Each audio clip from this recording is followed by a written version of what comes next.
हाँ, तो हम लोग सॉलिड स्टेट में 6th लेक्चर तक पढ़ चुके हैं। 6th लेक्चर में हम लोग पढ़े थे डेंसिटी निकालने हम लोग सीखे थे, और किस क्यूबिक सेल में कितने एटम है। जैसे एससीसी में 1 एटम होता है, बीसीसी में 2 एटम होता है, एफसीसी में 4 एटम होते हैं, यानी जेड इफेक्टिव जेड निकालने सीखे हैं, यानी किस यूनिट सेल में कितने एटम होते हैं, इसको निकालने हम लोग सीखे हैं। अब हम लोग इसी को आगे बढ़ाते हुए ये जानने कि एक्चुअली जो है इसमें एज लेंथ से रेडियस का क्या रिलेशन होता है, और तब डेंसिटी से रिलेटेड प्रॉब्लम फिर से जो है बनाएंगे, तब आपको ये भी पता रहेगा कि एज लेंथ क्या होता है।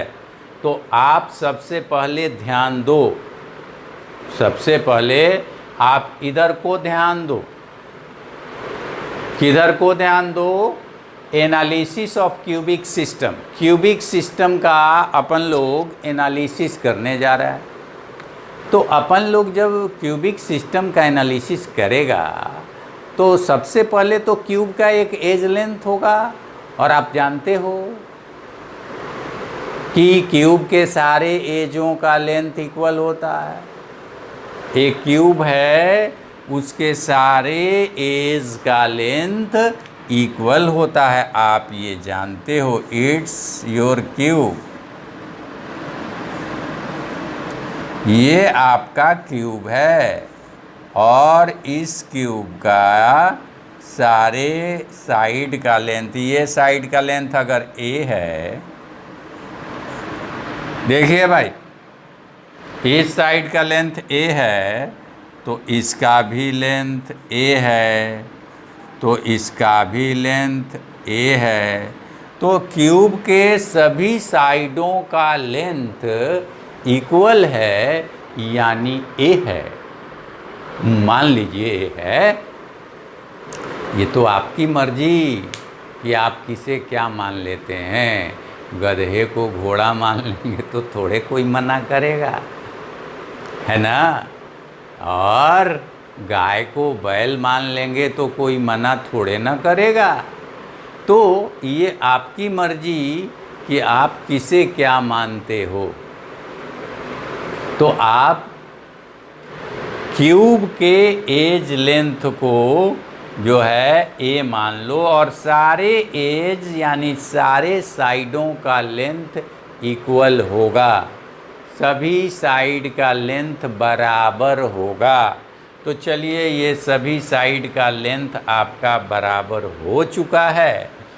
अब जो है क्यूब एक यूनिट सेल है, और इसमें एटम अरेंज रहते हैं, एटम पर एटम, एटम पर एटम, एटम पर एटम। एटम इस तरह से अरेंज रहते हैं और इनफाइनाइटली इसी तरह से अरेंज होते हुए चले जाते हैं। इनफाइनाइटली एटम इसी तरह से अरेंज होते हुए चले जाते हैं, एटम पर एटम, एटम पर एटम, एटम पर एटम, और ऐसे ही अरेंज होते हुए बहुत सारे एटम चले जाते हैं। अब रही बात कि एटम कहाँ रहते हैं, तो एटम तो आप जानते हो, एटम कॉर्नर पे रहते हैं, खास करके एससीसी में, ठीक है। तो कॉर्नर पर कोई एटम है, यानी इस कदर है, देखना, ये एक आपका कॉर्नर है, आपको पता है, ये भी एक कॉर्नर है, आपको पता है, पता है, पता है, पता है, ठीक। तो ये कॉर्नर है और ये कॉर्नर है, दोनों कॉर्नर है। अब कॉर्नर पर एससीसी में एटम रहते हैं, तो इस कॉर्नर पर एटम रहेगा। और एक बात ध्यान दीजिएगा, उस एटम का सेंटर कॉर्नर पर होगा, एटम का सेंटर कॉर्नर पर होगा, इस एटम का सेंटर कॉर्नर पर होगा, और इधर उसकी रेडियस r होगी, यहाँ से यहाँ तक ये रेडियस r होगी एटम की उधर, और इधर भी रेडियस r होगी। जो दूसरा क्यूब, इस बगल में एक और क्यूब है ना, आपको पता है, आपको मुझे बताने की ज़रूरत नहीं है। ये बगल में एक और क्यूब है, ठीक है, और उस क्यूब के का जो है आधा रेडियस, मतलब एक रेडियस आधा एटम इधर रहेगा इस क्यूब में, आधा उस क्यूब में, तो एक रेडियस चला गया इस क्यूब में, और एक एटम तो इस कॉर्नर पर भी होगा ना। एससीसी में सभी कॉर्नरों पर एटम होते हैं, है ना। और अगर इस कॉर्नर पर एटम है तो इस कॉर्नर पर भी एटम होगा। इस कॉर्नर के एटम का रेडियस आर इसके ये एज में जाएगा, इस एज में, इस एज के आधे तक, तो दूसरा एटम का रेडियस बचा हुआ आधा जो है एज पर रहेगा। यानी पूरे एज को दो एटम की रेडियस कवर कर लेगी। पूरा ये हुआ एज लेंथ, और इस एज का लेंथ कितना हुआ ए।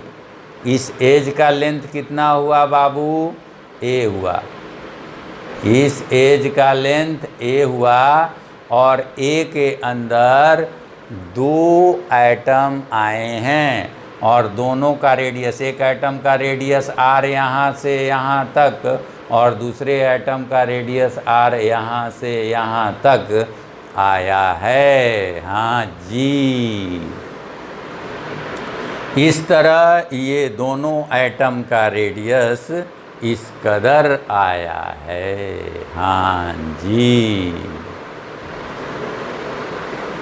ठीक है ना। तो दो रेडियस, एटमों के दो रेडियस इज इक्वल टू हो जाएगा एज लेंथ के बराबर, यानी 2r is equal to a, तो r is equal to a upon 2, ये हो गया। तो r इज इक्वल टू क्या हो गया बाबू, a अपॉन 2, यानी what is the relation between radius of the atom and age length of the cube? Radius of the atom and age length of the cube में what is the relation? क्या है relation, है ना। तो उस relation को हम लोग देखेंगे। देख रहे हैं, रेडियस एज लेंथ की हाफ है, रेडियस एज लेंथ की हाफ है। और कई बार ऐसा क्वेश्चन पूछता है, मेरा बात सुनिएगा ज़रा ध्यान से, मैंने बोला कई बार ऐसा क्वेश्चन पूछता है, ठीक है, कि एटमों का रेडियस देकर इसका एज लेंथ पूछ देता है, एससीसी बोल के, फिर बीसीसी बोल के, फिर एफसीसी बोल के, अलग अलग तरह की बातें बोल के एटमों की रेडियस देकर, एटमों की रेडियस देकर एज लेंथ पूछ देता है, एज लेंथ देकर रेडियस पूछ देता है। या यूं भी पूछता है, सुनिएगा ज़रा ध्यान से, कि distance, closest distance between the two atoms. तो एक बड़ी मज़ेदार बात है भाई, closest distance between the two atoms जब पूछे, या minimum distance between the two atoms पूछे एससीसी में एज लेंथ देकर, तो आप ये मत सोचना कि ये दोनों एटम सटे हुए हैं तो डिस्टेंस दोनों में कहाँ हुआ, ऐसा नहीं सोचना।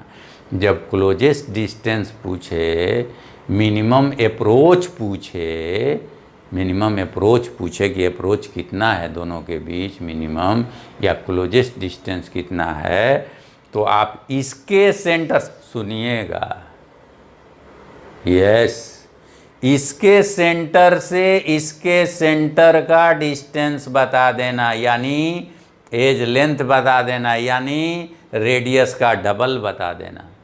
अगर एक का रेडियस r है तो उसका डबल बता देना, distance of closest approach 2r बता देना।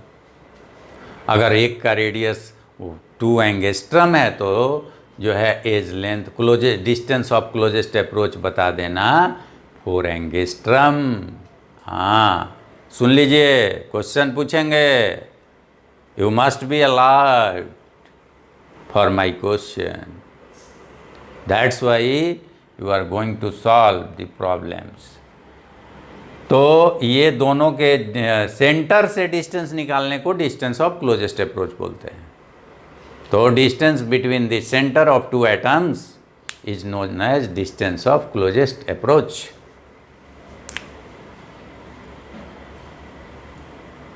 Distance of closest approach.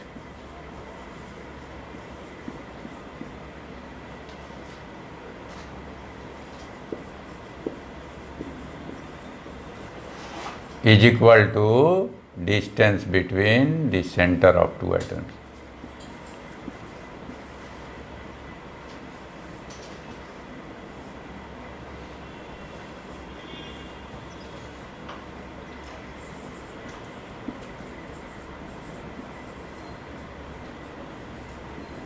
Two touching atoms.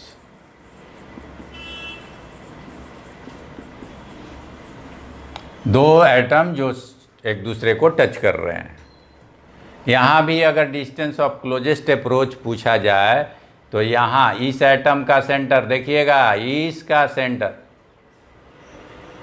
ध्यान दीजिएगा, इसका सेंटर और इसका सेंटर, इसी के बीच डिस्टेंस।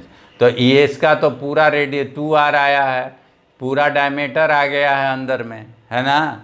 तो एक ही आर इधर लीजिएगा, इधर कितना आर लीजिएगा, इस तरफ बीचों बीच पॉइंट है सेंटर, तो सेंटर से इधर आर, सेंटर से इधर आर, तो इधर एक आर लीजिएगा, एक आर इसका, तो आर प्लस आर कितना हुआ 2r। ठीक है, तो डिस्टेंस ऑफ क्लोजेस्ट अप्रोच पूछा जाए तो यहाँ 2r यूज कीजिएगा, ध्यान रखिएगा, ठीक है ना। हाँ मैं पूछूंगा बहुत थोड़ी देर में इसी क्लास में। तो डिस्टेंस ऑफ क्लोजेस्ट अप्रोच बताने का तरीका यही होगा, ऐसे ही बताइएगा, ये तरीका मैं आपको बता दूंगा। तो ये दोनों के बीच का डिस्टेंस आपने निकाल लिया 2r distance of closest approach, यहाँ भी 2r, वहाँ भी 2r, ठीक है। तो इस तरह से ये हो गया। अब ये अलग बात है कि ये FCC है, तो FCC में कहाँ कहाँ एटम होते हैं बाबू, FCC में एटम कहाँ कहाँ होते हैं, तो आप बताओगे कि सर FCC में एटम होते हैं कहाँ, तो सभी कॉर्नर पर रहते हैं।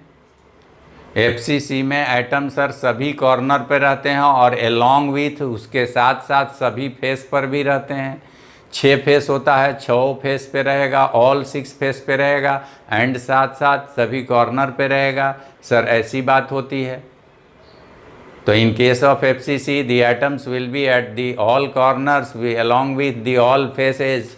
तो ये मान लीजिए कि एक फेस ले लीजिए आप, किसी क्यूब का एक फेस ले लीजिए, मान लीजिए कि आप सामने वाला फेस ले लिए हैं, तो सामने वाला फेस के ये कॉर्नर है, इस कॉर्नर पर एटम होगा, इसका सेंटर, एटम का सेंटर कहाँ पड़ेगा, कॉर्नर पर। ये भी एक, इस कॉर्नर पर भी एक एटम होगा, उस एटम का सेंटर कॉर्नर पर। तो इस एटम का एक रेडियस इसके अंदर आ गया और इस एटम का भी एक रेडियस इसके अंदर आ गया एक एक रेडियस, और इसके फेस में भी एक एटम रहेगा। तो फेस में एटम जो रहेगा वो इस कदर का गेम खेलेगा। देखिए ना, थोड़ा सा ऐसे देखिए, हाँ देख लीजिए, ये एटम हुआ, इसका रेडियस r, इसका रेडियस 2r और इसका रेडियस r। तो ये r, इस एटम का रेडियस, इस एटम का रेडियस r, इस एटम का रेडियस r, इसका पूरा डायमीटर आ जाएगा। बीच वाला एटम फेस वाला एटम, ये फेस वाला आइटम है, ये फेस वाला आइटम है, देख रहे हैं ना।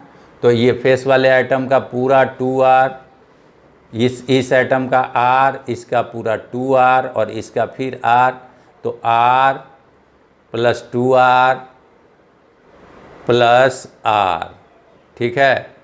तो इस तरह से जो है आ गया। तो आप लोग देख रहे हैं ये जो है ये एक एटम का ये रेडियस हुआ r, बीच में जो फेस में एटम है ये फेस में है, इसका r 2r, ये पूरा डायमीटर हो जाता है ना, तो इसका 2r और फिर इस किनारे जो एटम है इसका r, ठीक है। या इधर से लीजिए r 2r और इसका रेडियस r, तो इस तरह r 2r और r 4r हो गया। और आप जानते हो कि इसे हम लोग क्या कहते हैं, फेस डायगोनल कहते हैं। अगर एज लेंथ बराबर हो, दूसरा केस दिखाते हैं, अगर एज लेंथ बराबर हो, जैसे इस एज का लेंथ a है और इस एज का लेंथ a है, तो ये फेस डायगोनल का लेंथ क्या होगा, तो ये निकालने तो आप पढ़े हुए हो 7th 8th में कि फेस डायगोनल का लेंथ क्या होता है। तो अगर ये a है ये a है तो फेस डायगोनल का लेंथ होता है diagonal is equal to h equal to root under side square plus side square. Side का स्क्वायर साइड है ये a, ये भी साइड है a, तो a square plus a square root के अंदर, तो इसका लेंथ निकल जाएगा। तो इसका लेंथ हो गया कितना, इसका लेंथ बाबू हो गया रूट अंडर 2a स्क्वायर, और a स्क्वायर है रूट से बाहर निकलेगा तो a रूट 2 हो जाएगा, a रूट 2 हो जाएगा। और a रूट 2 इक्वल हो जाएगा किसके, 4r के, ये एक r, ये 2r और ये एक r, तो r plus 2r plus r, तो 4r इज इक्वल टू क्या, a रूट 2 डायगोनल, ठीक है। तो 4r is equal to a root 2 हो गया, समझ गए। तो 4r is equal to a root 2 आ गया, और a रूट 2 बाई फिर 4r निकालना है, r और a का रिलेशन निकालना है। तो r और a का रिलेशन निकालने के लिए r is equal to a root 2 divided by 4, यानी a बाई 2 रूट 2। तो ये हो गया r और a में रिलेशन, ठीक है, समझ गए। और देखिए आगे इसके, ठीक है ना।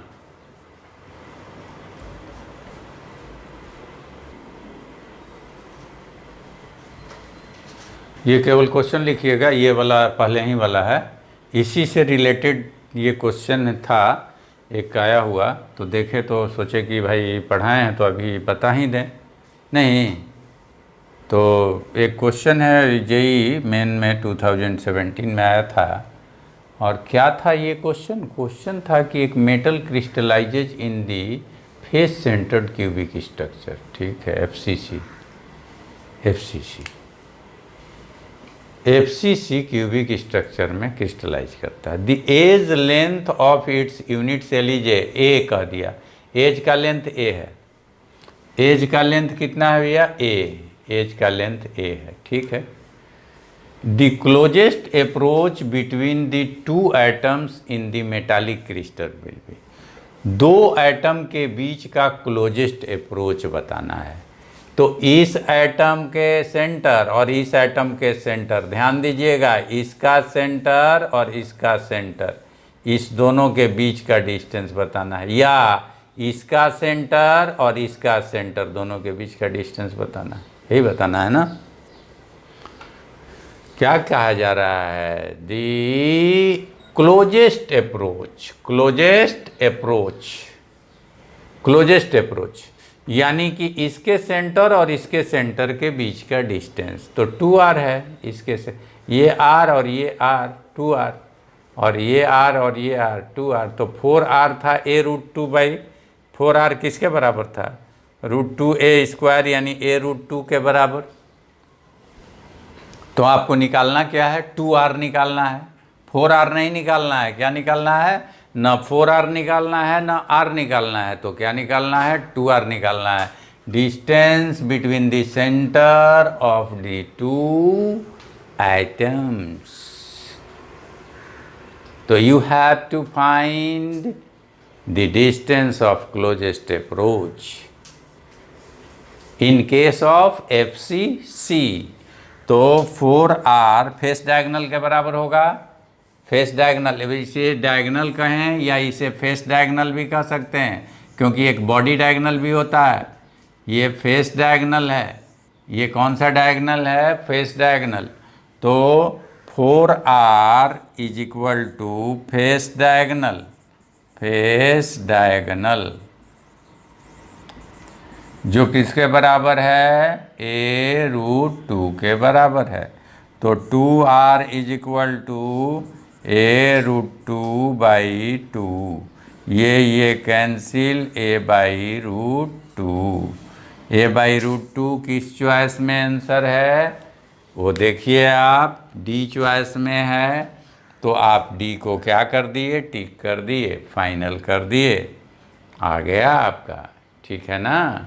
तो इस तरह से ये क्वेश्चन बना लिए आप। ठीक, एक और क्वेश्चन देखिए इसी से रिलेटेड। ठीक है, देखिए। देखिए, ये भी एक क्वेश्चन है, ये नीट का पूछा हुआ क्वेश्चन है। ठीक है, इसमें थोड़ा सा आपको डायरेक्ट तो यहाँ से नहीं है, थोड़ा सा है और एक्स्ट्रा। इसमें क्या कहा गया है कि एक given metal crystallises out in cubic structure. Cubic यानी क्यूब बनेगा, क्यूब बनेगा जिसका सारा एज का लेंथ बराबर होगा। क्यूब मतलब क्यूबिक सिस्टम मतलब क्यूब बनेगा, सारा एज का लेंथ बराबर होगा। एक एज का लेंथ दे दिया, यानी ए दे दिया। ए कितना दे दिया? ए दे दिया 361 पिकोमीटर, ए दे दिया। अब क्या कहा? अब कहा कि if there are 4 metal atom, यही क्वेश्चन में दम है, जो भी दम है यही दम है, जो भी दम है यही दम है। If there are 4 metal atoms in 1 unit cell, एक यूनिट सेल अगर SCC की होती है, यहीं से आपको यूनिट सेल का टाइप समझना होगा। हाँ, टाइप समझना होगा, क्योंकि जब तक आप ये नहीं समझेंगे कि ये BCC है कि FCC है कि SCC है, तब तक आपसे तो क्वेश्चन बनेगा नहीं ये वाला। तो यहाँ से एक यूनिट सेल में अगर SCC की है तो सिर्फ एक एटम होता है, और अगर BCC है तो 2 एटम होता है, अगर FCC है तो ये 4 एटम होता है। और इसमें कितने एटम कह रहा? कितने एटम? 4 एटम। देखिएगा, 4 metal atoms. 4 metal atom denotes that the unit cell is FCC। 4 metal atoms denotes the unit cell is FCC. 4 metal atoms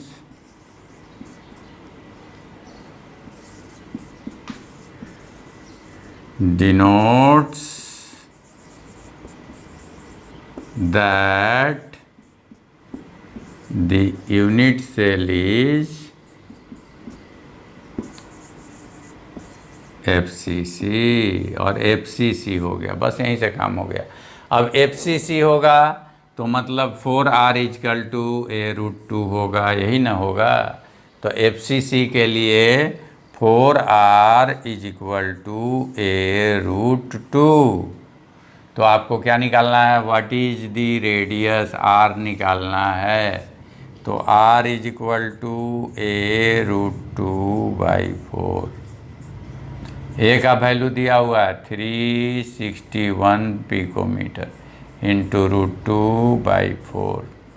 4 से ये कैंसिल हो जाएगा, तो 4 9 जा 36, ओके ऊपर आया 0 पर 0 दिया, 4 से गया 25, 90.25 इंटू √2, तो 90.25 इंटू 1.414, ठीक है। तो 90 इंटू 1.414, ठीक है।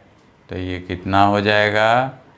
लगभग अंदाज से अगर ईजिली और फास्टली कैलकुलेशन करना है तो इसका एक 0 हटा के और 14 का 9 का टेबल पढ़ लीजिए। 14 9 जा, उसी के अप्रॉक्स आंसर आएगा, ठीक है।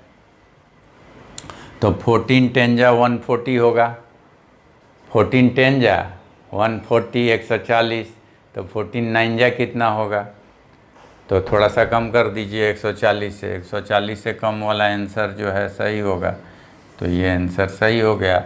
तो 127 पिकोमीटर। तो इसी बेसिस पर ये क्वेश्चन भी आपका बन गया, ठीक है ना। तो इस तरह से आपका क्वेश्चन जो है, इस कॉन्सेप्ट पर भी क्वेश्चन पूछे जाते हैं और क्वेश्चन बनते हैं, और आपका बन भी गया, ठीक है ना। ओके, आगे देखिए। आपको बार बार बताते रहे हैं, लेक्चर नंबर 6 में भी आपको बताए हैं, अब पिछले लेक्चर में और सॉलिड स्टेट के लास्ट लेक्चर में बताए हैं कि number of atoms in unit cell. तो नंबर ऑफ एटम्स अभी बताए थे कि एफसीसी में कितने एटम्स होते हैं, यूनिट सेल में कितने एटम होते हैं, 4। तो उस तरह यहाँ पूछ दिया गया 2019 में, इतना इजी क्वेश्चन भी पूछा जा सकता है। ये हमें तो इजी लगता है, आपको भी इजी लगेगा। तो पूछा ये गया कि simple cubic cell, body centred, BCC और एफसीसी स्ट्रक्चर में number ratio of number of atoms present, यानी कि SCC is to BCC is to FCC, इन सब में एटम्स के नंबर का रेशियो क्या होगा, ये पूछा गया है। तो एटमों के नंबर का रेशियो, तो एससीसी पे सिर्फ कॉर्नर पे एटम रहते हैं। एससीसी में आपको कहाँ एटम रहते हैं बाबू, सिर्फ कॉर्नर पर, यही ना एससीसी था। तो यही आपका एससीसी था, सिर्फ कहाँ एटम थे, कॉर्नर पर, और हर कॉर्नर 1/8 1/8 1/8 1/8 1/8। तो 1/8 को 8 बार, 8 कॉर्नर है ना, टोटल कॉर्नर कितने हैं 8, और 1/8 को 8 बार अगर ऐड करोगे तो कितना आएगा, 1 एटम आएगा। तो एससीसी में आपको कितना हो गया, 1 एटम। अब रहा बीसीसी, तो बीसीसी में आपके कितने एटम हो जाएंगे भाई, तो देखिए इसमें भी तो 8 कॉर्नर हैं, बीसीसी में भी तो 8 कॉर्नर हैं। तो 1/8 1/8 सभी कॉर्नर से आते हैं, 1/8 तो एक एटम तो कॉर्नर से हो गया। आप भीतर बॉडी में देखिए, बॉडी में आपको दिख रहा है, बॉडी में कितना आइटम है, एक, देख लीजिए इधर से भी, बॉडी में एक आइटम है, ठीक है। तो बॉडी में जो एक आइटम है पूरा 1/8 1/8 1/8 1/8 सब जोड़ के, तो एक आइटम कॉर्नर से मिला, और एक आइटम कहाँ से मिला, बॉडी से। तो टोटल आइटम कितने हो गए, 2।